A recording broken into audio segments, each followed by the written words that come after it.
प्रेत विदा ने किया राहुल का जीवन बर्बाद। राधे राधे दोस्तों, मेरा नाम संगीता है और आपका स्वागत है आपके अपने यूट्यूब चैनल कहानियों में।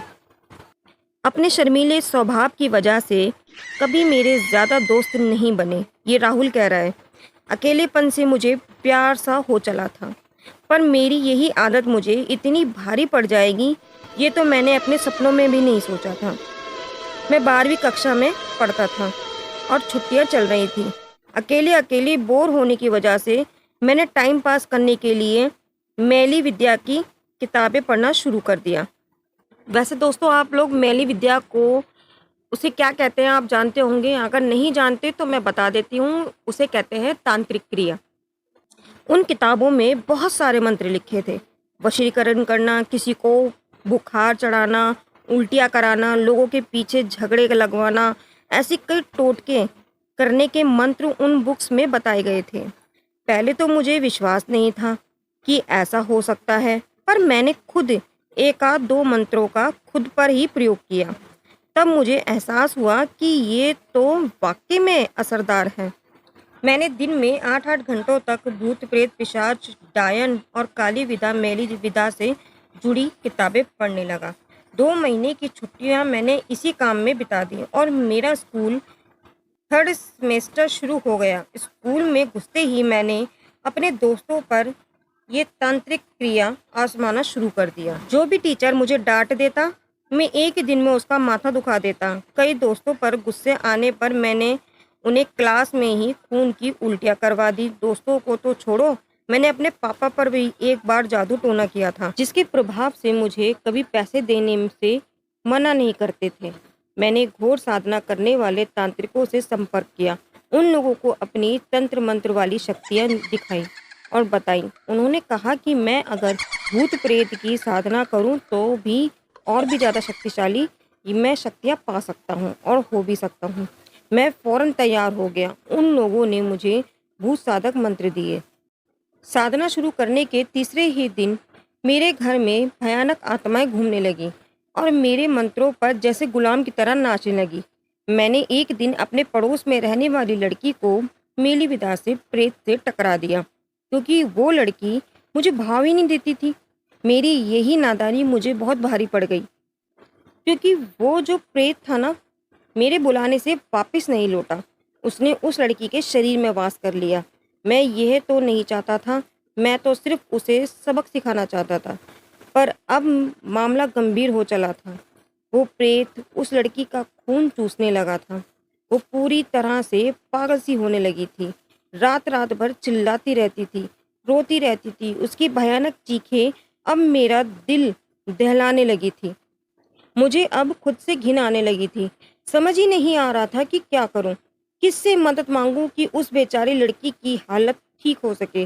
फिर मुझे ख्याल आया कि उन अघोरियों के पास जाता हूँ, शायद वहाँ से कुछ रास्ता निकल आए। उन अघोरियों ने जो कहा वो सुनकर मेरी सांसें अटक गईं और मेरे हाथ पांव कांपने लगे।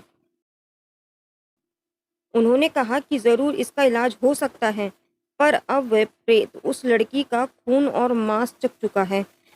वो प्रेत अब छाया नहीं रहा। उसे वहां से निकाल कर किसी और के शरीर में जगह देनी होगी, और वो कोई या तो तुम हो सकते हो या फिर तुम्हारे घर का कोई व्यक्ति, क्योंकि प्रेत जिद्दी होते हैं। वो अपना मनपसंद शरीर तभी छोड़ते हैं जब उसे भेजने वाला या उसका कोई सगा अपने शरीर में उसे जगा दे। और उस अघोरी ने यह भी कहा कि प्रेत के चुंगल में वो लड़की अब कुछ ज़्यादा दिन जी नहीं पाएगी और मरते ही वह भी प्रेत बनेगी और तुम्हारे शरीर में रहने और तुम्हारा मांस खाने और खून पीने का उसे पूरा अधिकार होगा, क्योंकि तुमने ही उस पर प्रेत छोड़ा था। अपने पाप मुझे अब इस कदर डरा रहे थे कि मैं पागल सा होने लगा था। मैंने फैसला किया कि उस प्रेत को मैं अपने ऊपर लूँगा। इस काम में उन अंगूरियों ने मेरी मदद की। वो ही लोग उस लड़की के घर गए और उस बेकसूर लड़की को उस प्रेत से आज़ाद करवाया। अब सज़ा भुगतने की मेरी बारी थी। आज मैं फिर अकेला हूँ, कभी कभी बीमार भी रहता हूँ। पढ़ाई छोड़ दी है, खुद से नफरत हो चली है। वो प्रेत अब मेरे अंदर रह रहा है। इस बात से मुझे डर तो लगता है, पता नहीं कब वो अपना प्रभाव दिखाना शुरू कर देगा। उन अघोरियों ने कहा कि इस वक्त मेरा मनोबल मजबूत है, इसलिए प्रेत प्रभाव नहीं दिखा पा रहा है, पर वो मेरा मांस खाकर और खून पीकर धीरे धीरे सारा प्रबल कम होगा और फिर मेरे कमज़ोर पड़ने पर वो तांडव मचाना शुरू करेंगे।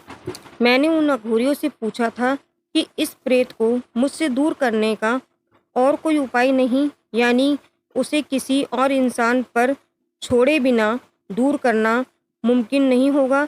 तब उन अघोरियों ने कहा कि बेटा, ये तो तेरे कर्मों की सजा है। जब तक तेरे पापों की भरपाई नहीं होगी तब तक तुझे इस बला से छुटकारा नहीं मिलेगा।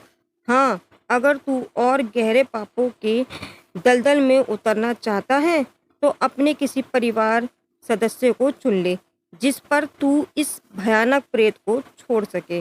मैंने निश्चय कर लिया कि अब अच्छाई के रास्ते पे चलूँगा और खुद ही अपने पापों की सज़ा भुगतूँगा, चाहे फिर क्यों ना मेरी जान चली जाए।